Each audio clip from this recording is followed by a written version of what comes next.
একদিন তীব্র অভাবের তাড়না আর সহ্য করতে না পেরে ছুটে এলো নরেন প্রায় পাগলের মতো দক্ষিণেশ্বরের ঠাকুরের কাছে। ক্লান্ত অবসন্ন দেহ, মাথার চুল উস্কো খুস্কো, পরিধেয় মলিন, চোখ মুখ শুষ্ক, কিন্তু তারই মাঝে ফুটে উঠছে অসীম ব্যাকুলতা। পথে ছুটে ছুটে কাঁটার খোঁচায় পা দুটো ক্ষতবিক্ষত হয়ে উঠেছে তার। এসেই একেবারে লুটিয়ে পড়ল ঠাকুরের পদপ্রান্তে।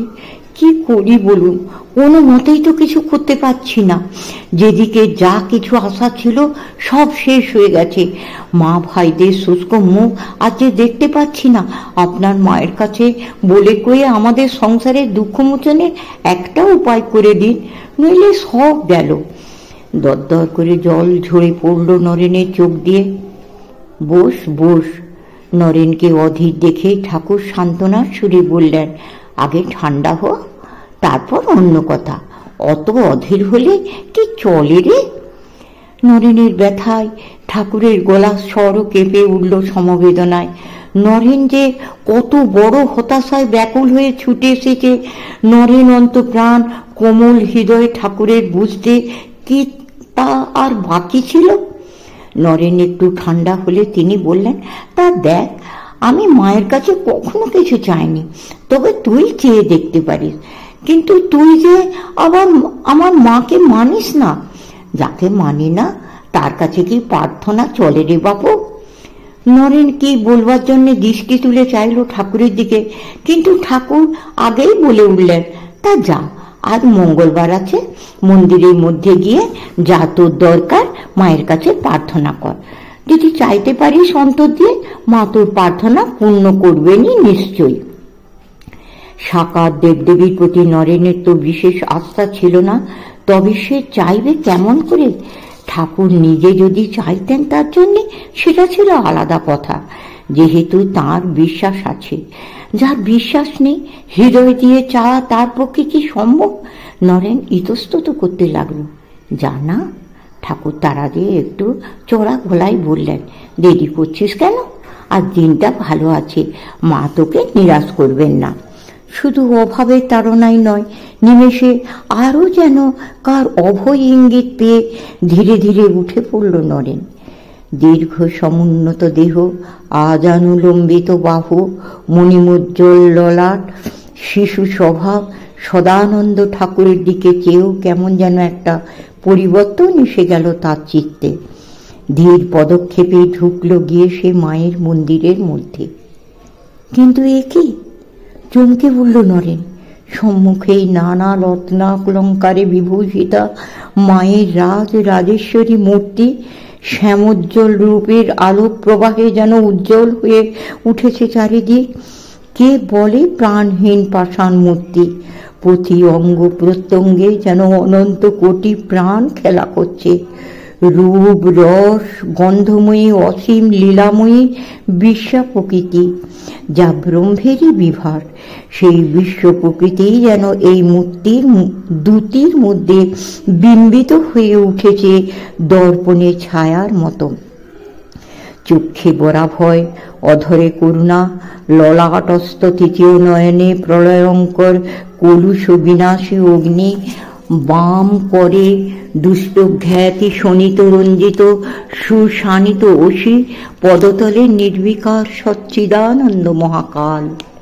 গাঢ় অন্ধকারময় মোহ সমুদ্র উত্তীর্ণ হয়ে যোগীশ্বর আত্মহারা সাধক যেন শুভ্র জ্যোতি চিরভাস্য চৈতন্যে লীন হয়ে গেছেন। মা মা মা, নিরাকারবাদী নরেনের কণ্ঠ সহসা উদ্বেলিত হয়ে উঠল ভক্তিতে। মাথা আপনা থেকে নুয়ে পড়ল দেবী প্রতিমার সম্মুখে। মা মা, আমায় জ্ঞান দাও, ভক্তি দাও, বৈরাগ্য দাও। প্রার্থনা করে পরিপূর্ণ মনে নরেন যখন ফিরে এলো ঠাকুরের কাছে, তখনও জল টলটল করছে তার চোখের কোণে। ঠাকুরের অন্তরের রহস্য ঠাকুরই জানেন, অথবা নরেনকে প্রার্থনা করতে পাঠিয়েই তিনি জেনেছিলেন ফল কি হবে? তাই নরেন ফিরতেই একটু হেসে জিজ্ঞাসা করলেন তিনি, মায়ের কাছে কি চাইলি রে নরেন? বললি তো সব দুঃখ কষ্টের কথা। ওই যা, দুঃখ কষ্টের কোনো কথা তো মাকে বলা হয়নি। এতক্ষণে নরেনের যেন সম্বিত ফিরে এলো। না ঠাকুর, সেসব তো বলিনি কিছু। বলিসনি? কৃত্রিম আশ্চর্যে চোখ দুটি বড় বড় করে বললেন ঠাকুর। তবে কি বলেছিস? কি বলেছি? নরেন তখন চিত্ত স্থির করে জানালো সে কি চেয়েছে। ঠাকুর বললে, তুই একটা আস্ত বোকা, আসলে তোর যা চায় তাই জানালি না। আচ্ছা আচ্ছা, যা যা, আবার গিয়ে প্রার্থনা কর। অভাবের পীড়নে নরেন কাতর, সে আবার ছুটল মায়ের মন্দিরে। কিন্তু কি আশ্চর্য, মূর্তির দিকে চাইতেই তার অন্তরে কি যেন কি যে আলোড়ন জাগলো। সে আবার মাথা নত করে ভক্তির আবেগে বলে উঠল, মা, আমায় জ্ঞান দাও, ভক্তি দাও, বৈরাগ্য দাও। কি রে, এবার ঠিক ঠিক চেয়েছিস তো? অন্তর্যামী ঠাকুর নরেন ফিরে আসতেই জিজ্ঞাসা করলেন। মনে মনে তখন বুঝিবা হাসছেনই তিনি। নরেন পূর্বের মতোই চমকে উঠল। কই, এবারও তো বলতে পারেনি অভাব মোচনের কথা মায়ের কাছে। এবারও যে সেই আগের প্রার্থনাই করেছি ঠাকুর। না, বুদ্ধিশুদ্ধি তোর কিছু নেই। মৃদু তিরস্কারের সুরে ঠাকুর বললেন, আচ্ছা যা, বারবার তিনবার, আর একবার যা।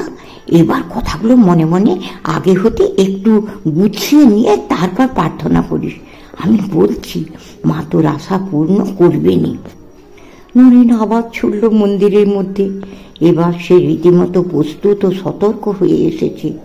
অর্থ, সম্পদ, প্রার্থনার কথাগুলো গুছিয়ে নিয়েছে একেবারে জিভের ডগায়। কিন্তু যেই মন্দিরে ঢুকলো, অমনি মায়ের দিকে দৃষ্টি পড়তে তার ভাবান্তর এসে গেল এবং মাটিতে মাথা ঠেকিয়ে আবার সে বলে উঠল, মা, মা, আমায় জ্ঞান দাও, বৈরাগ্য দাও। প্রার্থনা করে ঠাকুরের কাছে ফিরে আসতেই যেন স্বপ্নভঙ্গ হলো তার। না ঠাকুর, নরেন বললে আশাহত কণ্ঠে, তোমার লীলা তুমিই জানো। এবারও কিন্তু আমি অভাবের কথা বলতে পারলাম না মায়ের কাছে। পারলি না? হাসলেন ঠাকুর। মনে মনে বুঝলেন যে শাশ্বত অনন্ত নিত্য ঐশ্বর্যের জন্য এসেছে সে কি কখনো ভাবতে পারে ক্ষণিকের অনেক অনিত্য সুখ সম্পদের কথা? প্রকাশ্যে বললেন, তাহলে তোর কপালে আর সংসার সুখ নেই। নরেন অধীর ভাবে বলে উঠল, আমি চাই না ধন সম্পদ, চাই না সংসার সুখ। আমার মা, ভাই, বোনেরা যাতে ক্ষেত্রে পড়তে পায়, আপনি তাই করে দিন। আচ্ছা, মুক্ত কণ্ঠে বাক সিদ্ধ ঠাকুর বলে উঠলেন, এখন থেকে তোদের সংসারে মোটা ভাত কাপড়ের অভাব আর কোনো দিন হবে না। কথাটা বলার সঙ্গে সঙ্গে কিসের যেন একটা শিহরণ খেলে গেল নরেনের সর্বাঙ্গে। তার মাথা আপনা থেকে নত হয়ে পড়ল শিষ্যি ঠাকুরের চরণে।